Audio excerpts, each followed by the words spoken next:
Hello, Simon here. This is a bit of a first because I'm going to share an episode from a totally different podcast, the Adventure Audio Podcast, in which the guest is me. I was surprised when I was asked to be on, given the two hosts are extremely accomplished outdoors people, and so usually are their guests. But since I ask others to share their stories with me, I felt I ought to give it a go. They were quite probing, and I shared a lot more about myself than I normally do on this podcast. I hope you enjoy it. Normal service will resume soon. The first thing I want to note for our listeners is that you're wearing a very Canadian thing on your head. I think in the UK you call that a beanie, but in Canada we call that a toque. Yeah, actually, I heard you talk about that in one of you. I heard you talk about that in one of your podcasts, actually. A toque. But that's different to the Inuit tuluk, isn't it? Which is the oval one-piece thing.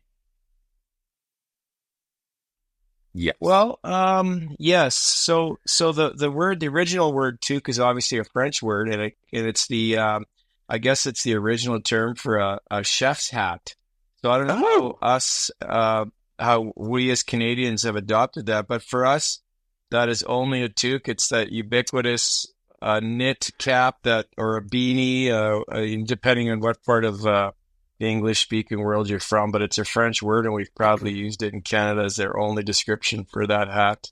Well, I think I just called it a hat. Canada as a result of most people moving to Eastern Canada originally, and a lot of English and French-speaking people, and then there's obviously a contingent of Gaelic-speaking and all of that stuff that kind of just meshed in Eastern Canada as we moved across the country, and that's how we get words like toque commonly used. Well, there you go. Indeed.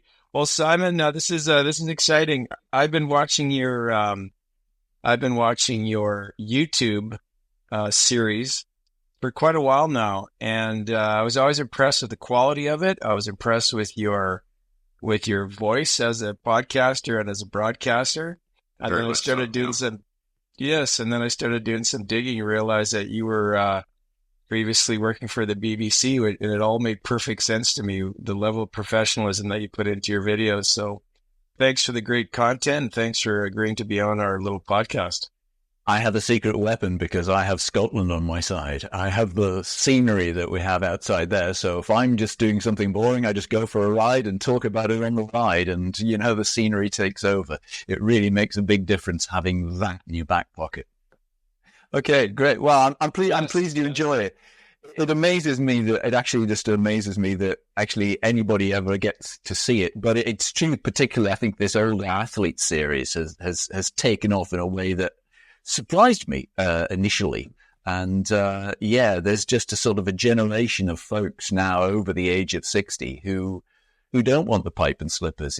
I think it's possibly coming out of the time when we all had manual heavy jobs, and really by the time you got to 60, you were either broken or you just wanted to relax and take it easy. And nowadays, those manual heavy jobs are fewer and further between. And consequently, we've used our activities as our leisure pursuits, and we want to keep them going. It's what we do. That's the other side of our lives, and we just want to keep that going and just finding out how we can do it. And actually, a lot of the medical science hasn't actually caught up with our aspirations yet, and exploring that sort of edge, I have found really interesting. Yeah, Simon, you and Laval are definitely kindred spirits in that respect for sure. But I've been recently introduced to the YouTube series, so I'm going to go on a massive deep dive now. Obviously, I'm totally enchanted by the scenery and your production style. But I just watched the video about VO2 Max, which is that's I think the most recent one you've done in your aging athlete series. Yeah, I had some good help with that. Doesn't even know what that is, right? Yeah, I had some really good help with that because, this is going to sound like a plug for the channel, but there are people who kind of pay to be members with your channel, and the way I've tried to use that is to get folks more involved in the production, because when you are I'm used to being in an environment with a newsroom, and one of the best things about that is kicking around ideas, developing things, and people coming back going, "You sure that's right? Could we not do this? Could we not do that?" And then having people who you can put out rough cuts to and say, guys, what do you think of this? And one of them turns out to be an absolute expert in this. He literally wrote the textbook. He sent me a copy of a textbook. So that's why they took 8 iterations to get that VO2 Max 1 happy quality for him, and also quality enough for me to be spot on. I've learned a lot in the process as well, because I'm not an expert in this. Absolutely not. I'm not a coach. I'm not a doctor. I'm a journalist, but I'm quite used to going to find out the sources, find out the right people. I was a health correspondent for the BBC for a while. And hopefully I've got the right approach. Journalist can be a bit of a dirty word nowadays. So, you've got to take that with a pinch of salt. What brought this interest in the outdoors and fitness, and take our listeners through your story from the kayaking books to the open water swimming? That only take about 65 years, which is what I am. I got into telly. I first went into TV in a carry cot. I was a baby, because my dad was a producer director right in the early days of TV. And I always thought, well, it's going to be interesting. You're always going to be interested in what your dad does. I mean, if you'd been a plumber, I'd have been interested in plumbing. I'm sure of it. So I didn't want to do anything like that at university, and there weren't media studies courses when I went to university. So I did economics, which I enjoyed. But in the final couple of years, there was a student TV unit. And I got involved in making some dreadful programs for them. But I just got the bug. So at the end of it, I thought, I'm going to give myself a year and see how it goes. And because it was interesting. And that's how I sort of fell into TV, through doing little bits of radio, going in, answering phones for a phone-in quiz. And literally one thing led to another. I got a job as a presenter, doing continuity, popping up in between programs, as we used to have, and then found myself applying for a TV reporter's job at the BBC. And nobody thought I would get it, because I wasn't a journalist, but I had actually made some non-broadcast films. And so I could take in and say, yeah, these people have written articles. I've made these videos, big VHS cassettes. And they took a chance on me. I don't think it would happen today. But actually, it was making those non-broadcast things, and one of them was how we learned to ski. There was a thing to do. I was not really interested in skiing, but I thought, well, get a chance to make a film. And in the east of England, where I ended up being employed, shortly after that, we have the English Lake District, and it's a big climbing area, big hill walking area. And I hadn't realized how close it was. And having recently been in the Alps doing this skiing film, and then I remember coming back from a job, driving through, I could literally take you to the lay-by that I pulled over and went, wow, look at these mountains. These are really cool. And from there, I was kind of hooked a bit on the outdoors. And I always tried to pilot my career, pun intended, to sort of steer a course between the TV and enjoying the outdoors. Because if you really, really, really want to be the top in making TV programs or presenting or reporting, you have got to want it more than life. You've got to be so committed to that. And I wasn't. I wanted to spend time in the outdoors. I wanted initially backpacking, then climbing, and then lots of other bits and pieces. I've done loads of things, none of them that well, but I've collected quite a range of experience from that. And so I didn't do the big London thing. I was never a network correspondent, because I was never happy to be on call 24 hours a day, 7 days a week, which you have to be. So yeah, I've always managed to keep those two things side by side. And it was great in a way. The two biggest things have been when I joined the BBC, brilliant for my career, and when I left them again, when I took an early retirement and I could go and do my own thing, totally separate from that. So I learned a lot doing it. I had a great time doing it, went to some interesting places, met lots of interesting people, including Margaret Thatcher, I believe. Yes, I think, yes, she shouted at me once. Then I've had I've had almost as much time not being in the BBC as being in the BBC in many ways now. So, what brought you to things like the Pacific Crest Trail, walking it from Mexico to the Canadian border? How did a kid that grew up to be a broadcaster in the UK end up stomping into the mountains of the southern US, heading all the way up to the border of Canada? I'm a great believer in things finding you, that you don't necessarily pick what your adventure is going to be. If you're receptive, they will come knocking on your door. So when my father died in the 80s, I'd been reading a book about this strange little route in northern Spain. It's very well known. I'm going to answer your question, but it's the wrong way around. Very well known now, the pilgrimage to Santiago, but it wasn't in the late 80s. It wasn't that well known.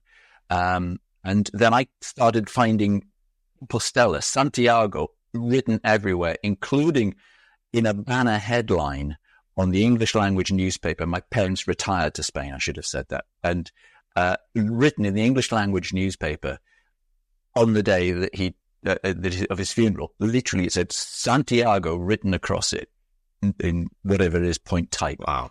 And it was like, well, do you know what? I'm going to have to do this, because I wanted to see what it was that made my dad uproot from the north of England and go and live there. So that found me. And the Pacific Crest Trail was very much one of those things like that. It started with the John Muir Trail. And again, I had found an old copy of National Geographic, April 1977.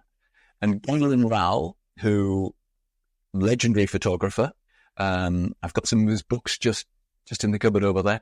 He had done a photographic assignment about the John Muir Trail, which was very little travelled at that time again. And I think, I don't know where I was, I had been doing a bit of parallel writing for a hiking magazine here in the UK. And I possibly was staying in a hostel or somewhere, and they had one of these old magazines, and I saw it, and I actually asked them and said, can I keep this?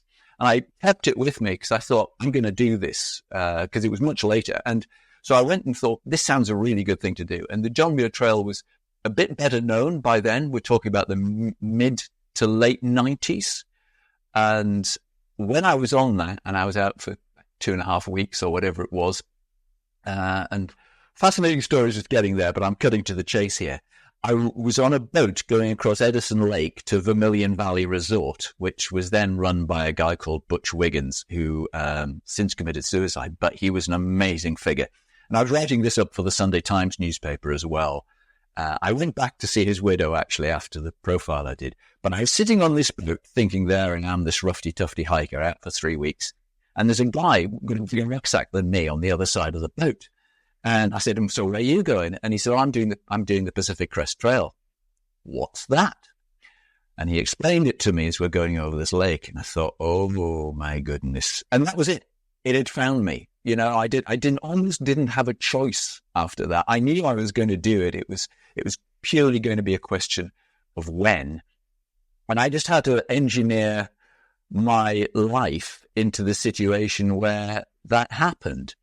And along the way, I ended up getting divorced, partly because it was considered unreasonable behavior to want to go and quit your job and walk the length of America for 6 months. And I can see that for other people, it would be considered unreasonable behavior. And that was actually cited as part of it.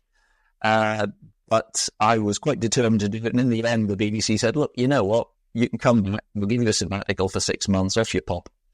And I went and did it. I then met someone and we did it together. And she's now downstairs just cooking some pizza, actually, at the moment. She just gave me a bit before we started. We've been married for 20 years now, or been together for 20 years. And that's how the PCT found me. Well, it's changed a lot, I gather, in that. Say, I'm doing a monologue here, and I'm sorry, let you ask a question. It's the only problem with me. You can drop a penny in the slot and I go. I love it. It sounds like that was a pilgrimage in your life. I mean, it sounds like there were so many changes that occurred because of that. Well, it's interesting, actually. I was reading someone else was writing about this beforehand, that it's like the footsteps in the snow. When you're making them, you never know. You can't really see your direction. You can't really see your direction changing very often. So when you turn around and look back, you can see how it's all linked together and how it's all formed this sort of cohesive line to take you to where you are now, emotionally, physically, mentally, the whole thing. And it does feel like that, because it actually led me to actually good for us, because we got to Washington State, and then we got to the end in Vancouver, and we thought, you know what? We're not going to go backpacking again for quite a while. We have got the T-shirt. We've got the badge. We're not doing that. And some people who we'd met invited us to stay for a day or two in Seattle, and we went out sea kayaking with them. And this was, like this. And so that opened up a whole new area of our lives. And it led us to where we live now. It led us to make 3 sea kayak coaching films with a chap called Gordon Brown, who's recently moved back from Vancouver. And it led us to have an idea of the Scottish Sea Kayak Trail, which was based very much on the idea of the books of the Pacific Crest Trail. In the guidebooks until then had said, here are your good campsites, this is where you stop and all that. And I took the approach was, no, you never do that, because you're going to create honeypot areas. You always assume that people, you never know how far people can go in a day. You don't know what the weather conditions are like. You don't know what their conditions are like. And so it changed so much, and I can only see that turning around and looking back. A beautiful way to describe it. I love that. You probably had no idea that PCT was going to have this massive impact on your life. I mean, I didn't know that that's how your sea kayaking love kicked off, was after the PCT, doing that kayaking off of Seattle, because for our listeners, you have the I think it's the top selling ever video series on sea kayak training. You and Gordon Brown did that together. Yeah, I think it was my production skills, mainly Gordon Brown's coaching, because he's one heck of a good coach. But they've done phenomenally. In fact, I remember someone who made climbing films, very successful climbing films, said to me, because this was back in the day of DVD when we were doing them, he said, a really good selling DVD for this sort of niche, when you're putting them out yourself, you can sell about 3,000 copies. That's really, really good. Well, over 15,000, 20,000, I think it is at the moment. So, and they're still going, even things we shot in 2006, and that's before HD. There wasn't a GoPro when we shot our first one. But the techniques are still the same, and they were such fun to do. We initially took them to a production company that I worked quite a lot with at the time. We were making programs for the BBC, so outdoor adventure programs, and they costed it out and said, "There's no way you can make money on this." And we thought, we're going to give it anyway. And I remember saying to Gordon the night before I pressed the button on actually going ahead and organizing the DVDs, I said to him, "If this makes a loss, we are going to share the loss, yeah?" And he says, "Yes, of course." And we only, because we were hesitant, we ordered 700 copies rather than 1,000, because we were like, we mightn't sell 1,000, but better just do 700. And every now and again, he reminds me of that. And it was a great time. It was a good time. The book's now out of print, the Scottish Sea Kayak Trail, and it was so difficult to redo it, I think, that I've just sort of let it lapse and thought, that was a period in time. I've moved on to other things, and quite happy so to do.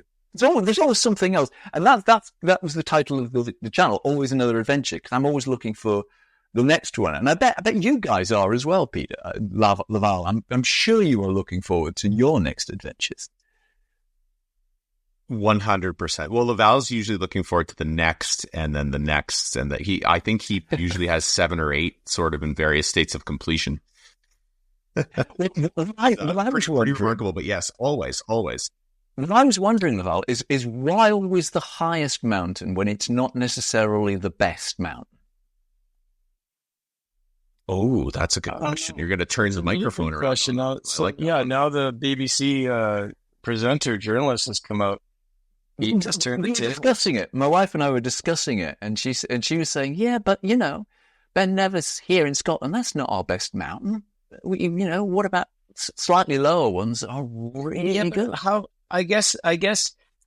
The problem with that, I guess, is it's so subjective, Simon. What is the best according to who? According to what standards? According to what experience?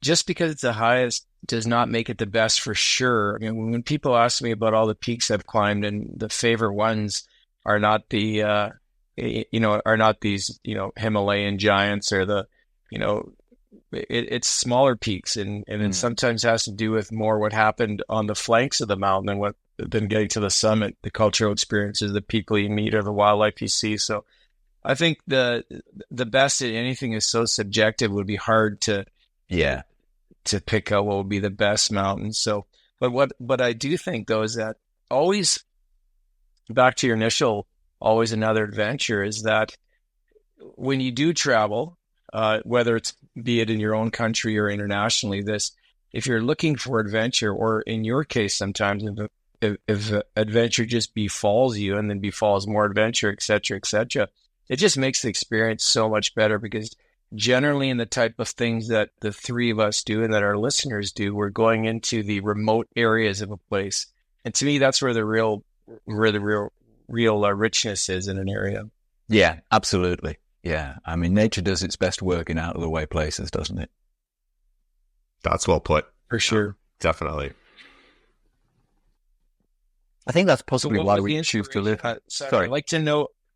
Sorry, you go ahead. I apologize. Yes, no, not at all. This is going to happen all the time because just for our listeners, just so they realize what's going on here, Pete is sitting in Calgary, Alberta, Canada. We've got Simon in Scotland, and I'm sitting in the mountains in Vietnam, in northern Vietnam, near the Chinese border. So it's kind of amazing.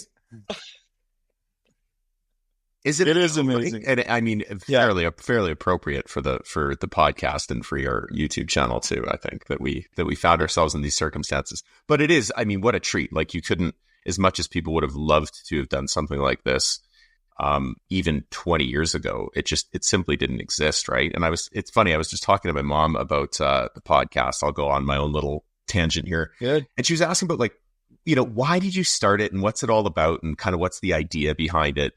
Not an adventure at all, my mom.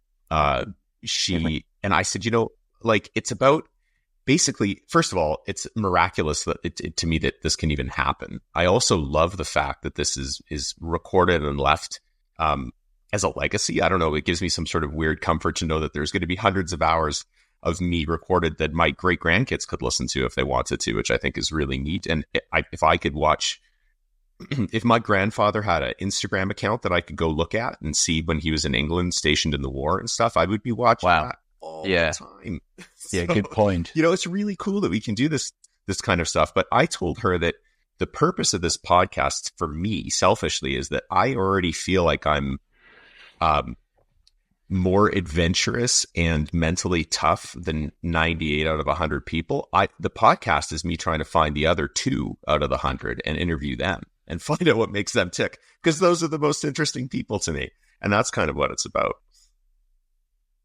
Yeah, I think I get that. I think I've been fortunate as well, because as well as the sort of like the bog standard part of my job with the Beeb was, I got to climb or do stuff with some pretty interesting adventurers.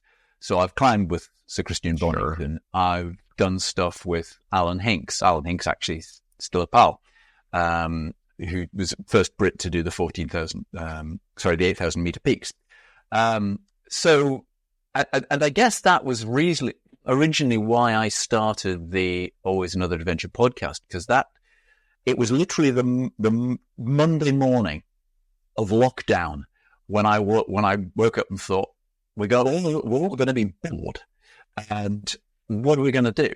And I thought, well, there'll be all these people who can't go out and do their adventures. They're not going to be stuck at home. There's all these people who actually can't go and do their sort of slightly less great for them, or great for me as well.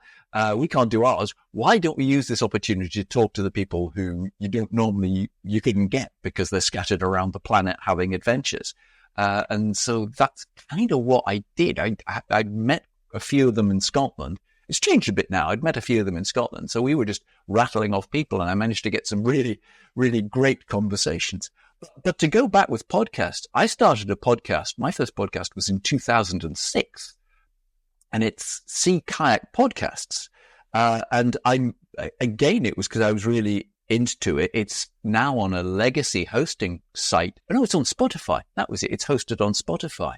And I haven't updated that since, my goodness, it must be 2010, if that. And yet it still gets like 30,000 downloads a year.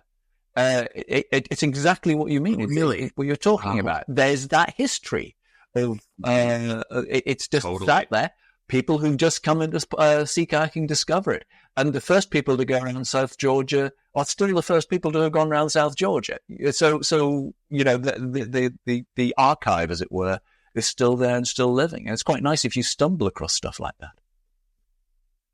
Mm-hmm. Yeah, I'm going to butcher it, but there's a Carl Sagan quote about the beauty of a book, because it's essentially he's describing like how it allows you into somebody's mind. And now we have it for centuries. That was really the only thing that we had, right? Mm-hmm. And now we've got YouTube. Now we have video. Now we have podcasts.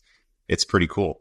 Pretty cool way to reach people and to connect. I mean, I've had an opportunity to talk to people who that it never would have happened, never would have existed. I wouldn't have even known about them if it wasn't for these types of things. Well, I haven't spoken to anybody who's ever done the 7 summits before, so there you go. And I'm speaking to someone Laval who has. I've read Dick Bass's book. It sort of shrinks the world. Wow. A long time ago.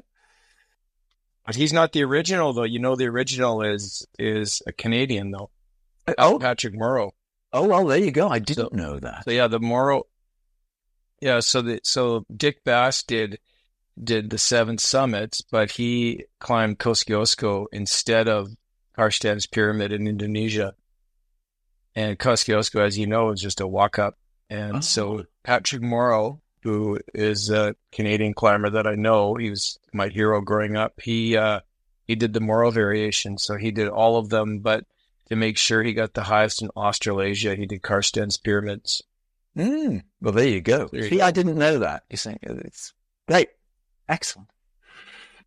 So I heard the word Carl Sagan and the word books and inspiration, and now we've got YouTube, and now I've got podcasts, But you and I and Pete grew up in a time where we didn't have any of this. We had what would we call? We'd call it terrestrial television. We had radio, and we had books. So what were the books? Because I was influenced in my adventurous life by reading. So what were the books that you read, Simon, growing up that turned you into who you are? I don't think, though. I think there's adventuring business. So I don't really think of myself as an adventurer. Okay. I have just someone who's had this sort of parallel career. It's much more about communicating, and I'm not dodging your question, but it's much more about communicating the normal adventures. I could never dream of doing the 7 summits. And in fact, I don't know if I'd want to, because I think my ambitions are more modest, more scattered as well. So the books, I think I don't know. I think I read lots from my work through school. I think that was more the thing. I think the stuff I read for fun was actually science fiction stuff. I loved science fiction when I was growing up, and my dad used to write it. When going back in the day, even before regular entertainment on TV, he was an English teacher, and to pay a little bit extra, he had a sideline. So I mean, there seems to be this thing in our family of sidelines. So he used to write for the little, I think they called them pulps. They had the little sort of small magazine size things. They're not even A4, not regular magazines. They're kind of half A4, A3. No, is it A3 or is it, what's the half A4 where you cut it down the middle and turn it sideways? Anyway, whatever. That size little pulp thing. And they were and I remember he used to write under the science fiction name of Earl Van Loden. And that's why I probably got into the science fiction. But also through school, the stuff I studied English literature, so I read most of the books. That took a lot of time. In fact, we've only just recently gone back to poetry. So we're just digging out some poetry books, saying we're missing a lot of poetry in our lives. So we've been looking through poems on the underground and stuff like that. But I used to like looking at the way people used words. I was never very humorous, but I loved the way comics and well-written comedy structured itself, like Spike Milligan, people like that. I could tell you any one of Spike Milligan's poems just about. I know them off by heart. So it was literally more about that communicating side of things rather than the adventuring. They sort of like the ideas of boy's own adventure never really did it for me. I wasn't that adventurous as a kid. I'm saying that we had some woods down the back of our house, and we were forever up and down trees. I think we just did it. We didn't think about it. We didn't read about it. We just went out and did it, you know? And that's the thing that's disappeared now, is that you don't see kids out and about in the bush doing stuff anymore. They're always on their phones. I mean, Jan, my wife, and I just commented. I just said, pause for a second on the street here in Hanoi and look around, or Saigon, wherever we were that day. And literally every human being was on a phone. Yeah. There was people on scooters, people parked at lights, little kids, old ladies. Everybody was on a phone. And I mean, God only knows where this is going to go. But I know. Yeah, I know. you go by playgrounds now, and there's kids are not in playgrounds. It has changed significantly, and I have young people in my house, and it's a lot different. And I did grow up in Calgary, Alberta, Canada, but I grew up in a house where there was literally not a fence. My backyard led right into a ravine, which when I was a little kid felt enormous. Like I still don't live far from there. If I jog up there and run through it now, I realize it's only probably takes me 10 minutes to go the entire length of it. When I was a little kid, I'd spend the entire summer in that ravine with my friends, and that's definitely changed quite. And you were doing stuff there, Peter, that nowadays would probably be considered too dangerous. Definitely. We were trying to build little forts in trees. We were digging traps, we were, all kinds of starting fires. Yeah. Just, I mean, you name it. It just expect what, we were free range kids, by comparison. Now I know we sound like three grumpy old white guys, but, it's changed significantly. So even though there's this magic of social media and stuff, which is incredible, and just as we're talking about how the three of us are able to connect today, it does rob us of a lot of stuff too. So it's a difficult thing to try and find that balance for people. Let me ask you guys a question. Do you think we kid ourselves that these conversations, the Instagrams, the videos, do you think we kid ourselves that these inspire people? No. And I think that's a good question, but I know that we aren't, because I receive messages, and we don't have a large podcast audience, Simon. I think comparatively to what you have as a YouTube audience, we don't. But I get messages from people literally all over the world, English speaking countries, typically. It's an English podcast.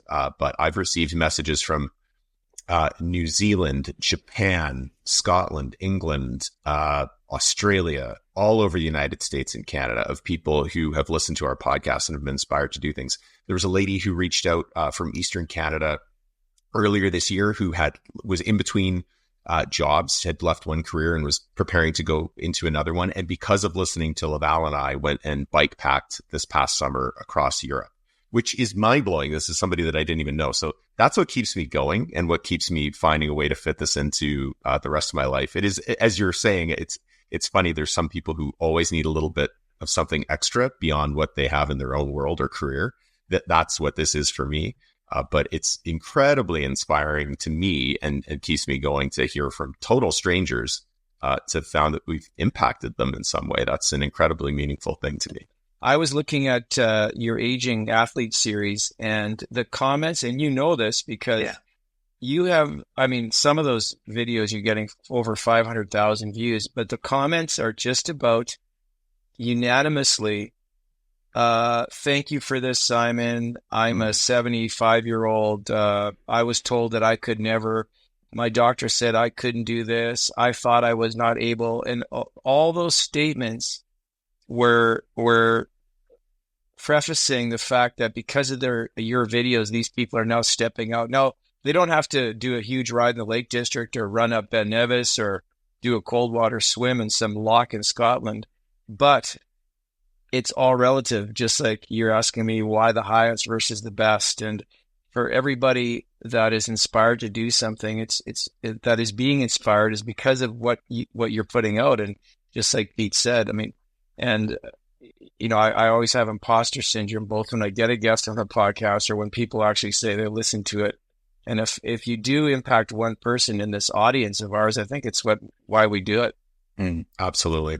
I have to say the comments have blown me away. Actually, I've been utterly surprised by them, and these are just people wanting to share their stories.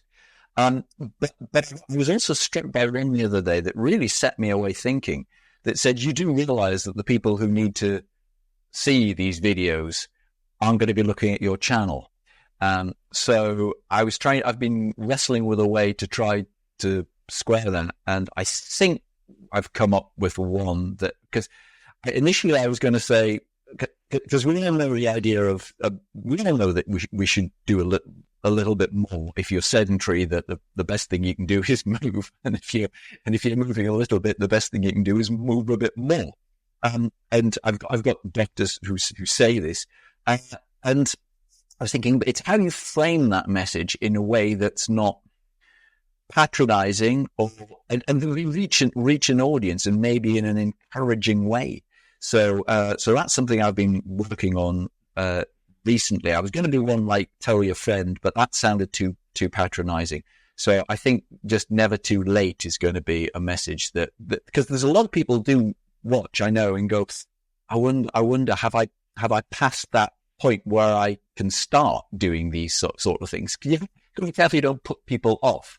And it's all about, I get, but the thing that I've found from doing this, the one common denominator in all of them, it's finding your thing, finding the thing that does it for you, whether it's cycling, whether it's climbing mountain, whether it's cold water swimming. Doesn't even have to be that. You go out for a walk with your dog. It's finding your thing. And then once you're in that area, things will happen. Once you're doing that, things will happen. And then something else, something maybe bigger, will find you. Maybe it is bikepacking across Europe. Maybe it's walking out of America. You don't know what it is, but once you're open and receptive to that, things find you. Which has been your modus operandi, it sounds like, because that's exactly what you told us. You've basically fallen into these things because you've been open to it. And a lot of this reminds me of your video about the 4 key attitudes essential for healthy aging, or something about the attitudes, the 4 attitudes, and ignoring stereotypes. Very, very important, right? Because you I think you're now 65. Yeah. And you are a very fit 65-year-old. And but if you were to fall into the stereotype, you wouldn't be doing what you're doing. You'd be out golfing, or not that there's anything wrong with golfing. Nope. Those golfers out there, I don't golf, but you'd be I don't know, you'd be doing something far more sedentary, and you're out there gravel biking, mountain biking. It's the find your thing. If golfing is your thing, that's great, because you might start doing that. The other might then decide, I know, I'm going to go back. I'm going to go over to Scotland. I'm going to go and play the old course at St Andrews. I'm going to do a tour of that. Right. And that whole, the cultural thing opens up, the friendship thing opens up, because you're going on a tour with people, all that sort of thing. And it'll find you if you started golfing, for example. I'm sure there are things to, and I don't play golf. I hit divots further than I hit golf balls. But, it is about finding your thing. Ian's been looking for it. You can't just sit back and wait. Oh, I know, let's just put my feet up and see if something fine. That's not going to work, obviously. So it's being receptive and open to ideas. And in fact, actually, there's one actually. So can I go off on a little, not a tangent, but tell you a little bit about what's coming next? Because we encourage it. We encourage it. Yes. And tangential thought. Definitely. Okay. It's not actually, it's a logical extension. There's a video I did. I can't remember even what it's called now, but a chap who I was at school with, who I think we last saw each other when we were 15 years old, called John Parker. He now lives in, I want to say Toronto. I'm pretty sure he's in Toronto. His family went out there, took him with it. He used to play in the second row with me at rugby, and then they put him in the centre. And he came back to the UK. He got in touch with me first. He came back because he wanted to ride, to cycle. He's big into cycling. He wanted to cycle the North Coast 500, which is a 500-mile loop around northern Scotland. And it's really a marketing tool. That's all it is. And it was Mark Beaumont set the record for going around it on a bike, and that made it really popular as a cycling destination. But the way the marketing has gone, it's become sort of our Route 66. So it's incredibly popular for cyclists, but it's also incredibly popular for people in silly supercars, in the Porsches, in the McLarens. It's also become increasingly unpopular for people in camper vans, especially during lockdown. So they'll fly over to Scotland and they'll rent something the size of a small house, having used to be driving little cars around cities, and then try and pilot this down some of the narrowest roads in the British Isles, usually single track, so you have to keep pulling over to let cars come the other way. And if you're a cyclist and you're in the middle of all this, it's suboptimal. It's not a great experience. If you were there in the height of summer, when Jim did it, early April, it was fine. And I rode the first day with him, and I was thinking, I wonder if there's kind of an off-road way we could do this. But there's not. You can't really quite, just the way the roads work. So I started thinking, I wonder, could we create something that's not a North Coast 500? Could we have a West Coast 500 that only cyclists could do, because so much of it would be off-road on rideable gravel, not stuff where you've got to carry a bike, rideable gravel, with plenty of places and lots of little ferries that you can get on really easily with a bike. You can't with a vehicle because you've got to book it 3 weeks in advance. So that's the current project, actually. That's the next adventure, because I did some of it towards the end of last year. I wrote a little bit more of it recently, and I've got a kind of a link that I've got to put in, and that's the current thing that found me, and that I have to yet finish off doing. And then I'm going to look for someone who can put some, put some clout behind it to get some publicity for it, and see how it goes. But that's the idea. Love it. What's the distance? What will the distance be, do you forecast? It kind of depends. I like the idea. I like it doesn't really matter in a way. Because what I want to do is I want to have a couple of options so you can extend it to go out and explore some islands. It's going to be around 500. It's going to be doable in 2 weeks by most people. So it's going to be around between 400 and 500 miles. But in case people want to do it in stages, there's some new train carriages come onto the West Highland Line. And there are two towns. One's the one near me, which is Fort William, and the other one's a place called Oakland. And they are both served by these rail carriages, and each of these carriages takes 16 bikes. They are the Highland Explorer, and that's way unusual for us, because normally you can at most get 6 on one of our regular trains. So it's the whole thing would be looped around those two places, and there is a cycleway almost all the way between both of them, and a segregated cycleway almost all the way between those two towns. So that opens up so many options, and you can create lobes. You've got a left-hand side, you've got a right-hand side, and you've got a little bit at the bottom where you all kind of come together.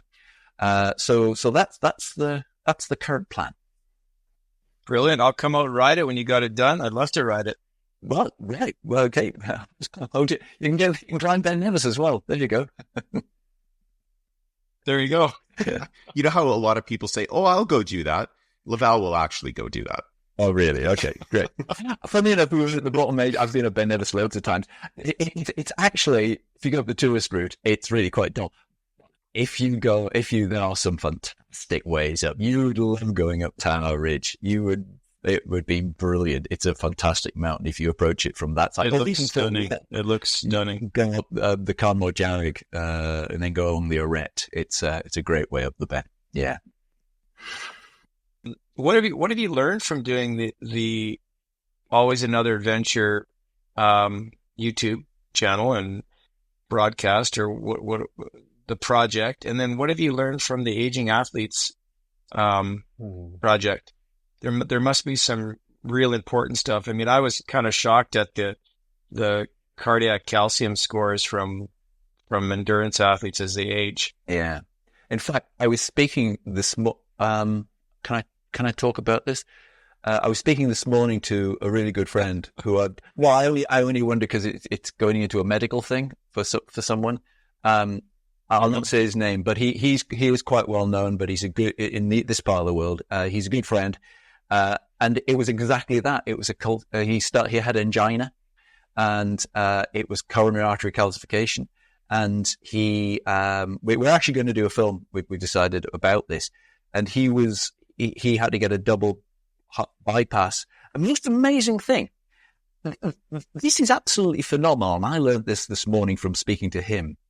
So he had three of his coronary arteries were calcified. He was suffering angina. He couldn't hill walk. He's a mountaineer. He couldn't hill walk even as much as he wanted to do. And when they did the CT scan on him, they had to they knew they were going to have to do an open heart thing on him and do coronary bypass. The one that was fully calcified, completely blocked, had grown a new artery around the blockage. That was the one they didn't have to do anything with. The other two were the ones they had to do stuff for. Amazing. I mean, that just blew me away. I had no idea your body could do that. I mean, learning all. I mean, the question was about what you learn. I mean, it's stuff like that. It's gosh, it's loads of things. I think at a really prosaic level, it is just kind of how to do YouTube, how different YouTube is to telly. It's as someone who likes making videos and films and stuff like that, get to the point real quick. And in fact, when you look at your metrics within YouTube, you can see the drop-off within 30 seconds. You can see how many people are still watching at the 30-second mark, and there's a percentage that if you don't hit, your video is not going to get recommended. It's that brutal.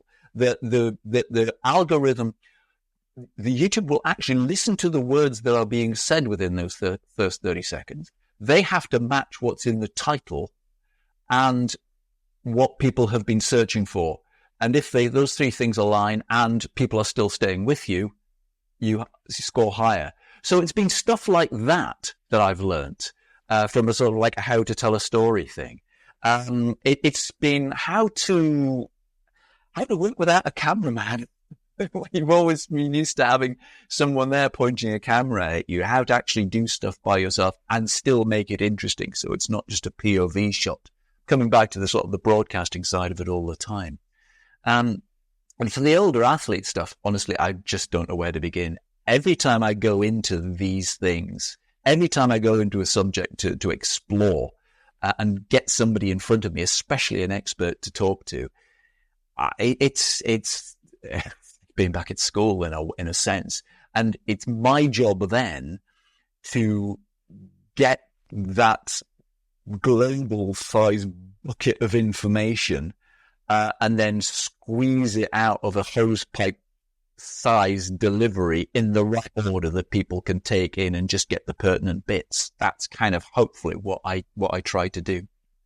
For our listeners that don't know the Always Another Adventure podcast and YouTube series, you're also doing product reviews. how did you fall into that? Was that just something that organically happened, or did somebody reach out to you and said, hey, test these tires or check this or test this hover air drone, or how did that work? It's really a bit like that. I mean, there is not a day go by when I don't get an offer to test another blooming e-bike, or try this product, try that product. And I was talking again with my pal who's also got a YouTube channel, and you just don't want to be that person where you're using it just to get free. And he said something like, to get free stuff, so you can, get free stuff in exchange for a video. That's usually what the marketing deal is. Make a video, we'll give you this free. Yep. So I'm not interested in that. I've really got to be, if it's something like, for example, that Hover X1 drone actually is a very good example. Because they wrote to me, and I initially thought, well, I'm not a tech channel. I don't use this sort of stuff. Why would I review this? And then I looked at a little video that they'd done, that somebody had done with it, and I thought, actually, do you know what? That could be absolutely brilliant, not just for YouTubers. It could be brilliant for anybody who's off-road, cycling off-road. That could be a really nice thing, because you just don't have to review pumps and pedals, I mean, I don't know a thing about it. So I thought that one could be quite good. So I said yes to it. Obviously, immediately after that, every drone manufacturer well, not everyone, but loads of particularly Chinese or Taiwanese drone manufacturers said, do you want to review everyone? Do you want to review everything? No, because I don't review drones. This one is not just a drone. This one was actually something really unusual, really special. And so I said yes to it. But yeah, I do really try and pick, am I interested in that? Yeah, okay, then I'll find it. Give you a brilliant case in point. Company Redshift Sports, which I bet you know, because of all the stuff they've done. They've done quite a bit for triathlon, yeah? Of course. Yeah. Years ago, when I was starting out, I wrote to them because I suffer a little bit from sore thumbs in my wrists. And I said, is there any chance I could get a discount on a stem, please? Because they're quite expensive. And if it's good, I'll review it on the YouTube channel. And we've just had a relationship over the years, because they said, yeah, sure. I think I had about 5,000 viewers at that point. Now they have, oh gosh, this will be going out afterwards, so I can say this. On the 3rd of April, they are going to be releasing a new handlebar, and it's embargoed till then. So I shouldn't be talking about it until then. But anyway, and when I got hold of it, the idea is to put you in it's for long distance bike packing rides, and it's called the Top Shelf Bar. Mm-hmm. And it is a bit higher. It puts your handlebars a bit higher than they normally would be. And I thought, well, why would you want that if you've got a good bike fit? But actually, on a long multi-day ride, how you wake up on day 3, how you wake up, your body wakes up feeling on day 3 is not usually the same as it wakes up when you're at home in your own bed, what have you. If you've been sleeping on the ground for 3 days and you're absolutely bushed because you've been doing a couple 100K every day, having that just slightly higher position, that could be quite useful. And it's also quite good I think, for an older athlete. So I'm quite happy to do stuff about that, because that seems to fit the channel. And I will say that, I got these things free. I didn't buy them. And so make of that what you want. But I also turn down stuff. I got offered an electronic group set recently, a new one. And I said, listen, I wouldn't know how to put this on my bike, let alone being in a position to review it, because I've only got experience of one, which happens to be on my other bike. But I'll tell you some people who would be quite good, and I pointed them towards some other channels that do that sort of thing. So I definitely turned down an awful lot more than I would could do, I suppose, is what I'm trying to say. I turned down more than I accept, a lot more. Your review of the Hover Air X1 drone caused me to pick one up. What were you thinking there? Hopefully they're listening, right? I haven't, they know Simon. Brand new. I haven't tried it yet, at least one sale, one direct sale. Yeah. I haven't. I just got it, so I'll let you know. But I mean, it looks like it's perfect for these types of things because a lot of the stuff I do, I'm on my own. So, and it's remarkably small. It's hard to describe how light and small it is. You can easily fit it in your jersey pocket of your bike. If people don't know what we're talking about, God, I'm going to sound like a blooming salesman here, but I'm actually genuinely excited about this bit of tech. The clever thing about it is you can talk to it like it can be hovering 2 meters from your face, making a heck of a noise because it's got these 4 rotors going full tilt. And yet it's got built-in noise cancelling. So you can be speaking to it with a mic. The microphone goes into your phone. It's recorded on your phone. And then the two things, when they bring the pictures together with that, the noise cancelling software cuts out the noise of the rotors. And that's just, I bet DJI are reverse engineering one of those right now. And the DJI hover version is going to be coming out in the next couple of years. I wouldn't be at all surprised. Well, listen, gents, it's been an hour. It's now, it's 10 o'clock at night here in Vietnam. Oh, and we have lots more to talk about. So we're going to have to do a part 2. Yeah. Can we, let's just stay it right now. We need a part 2 of this, Simon. It seems like we just barely dipped our toes in. I know. I feel like we could start a totally separate podcast feed, the 3 of us. This has been an absolute pleasure. I really hope that we get to talk more. And by the time we're able to host you again, if you're able to carve out the time, which would be a real pleasure, I will have consumed much more of your YouTube content by then. I was scared. Thank you very much. I'll appreciate the advertising revenue. You're obviously impacting a lot of people. Listen, it's been great talking with you guys because I have to say this is only the 3rd time I've been a guest on somebody's podcast, and it's really odd being the one answering the questions to being the one asking the questions. I really, imposter syndrome isn't strong enough a word for the phrase when you asked me to do this. It's like, you sure you got the right person? So thank you so much for having me on. It's actually been fun, and I hope I haven't talked too much. I do have a habit of doing that. We will provide links in the podcast notes where people can find your channel, and we'll be in touch, Simon. That's great. Really keep up the excellent work as well. Really, please keep up the excellent work with the podcast. It's good. It's great. You're doing a good job.